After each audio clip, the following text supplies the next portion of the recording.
கேள்வி 122. பின்வரும் தொடர் வரிசையின் அடுத்த எண் 198, 194, 185, 169, டேஷ். ஓகேங்களா? என்னன்னு பார்க்கலாம். நம்பர்ஸ் பாருங்க, வித்தியாசம் 198க்கும் 194 இடைவெளி பாருங்க -4. ஸோ இந்த 4ங்கிறது என்ன? 2 ஸ்கொயர். 4ங்கிறது 2 ஸ்கொயர். ஸோ இது 2 194க்கும் 155 இடைவெளி என்ன பாருங்க? -9. 194 -9 பண்ணாதான் 185 வருது. +9ங்கிறது 3 ஸ்கொயர். ஸோ நெக்ஸ்ட் 185லேருந்து 169 பார்க்கலாம். 2க்குள்ள இடைவெளி பாருங்க -16.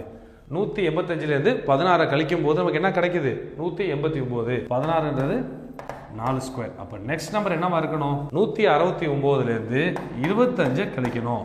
ஏன்னா இந்த 25ங்கிறது என்னது? 5 ஸ்கொயர். ஸோ நமக்கு ஃபார்முலா கரெக்டாக வருதா? 2 ஸ்கொயர், 3 ஸ்கொயர், 4 ஸ்கொயர், 5 ஸ்கொயர். அப்போ -25. 169 -25.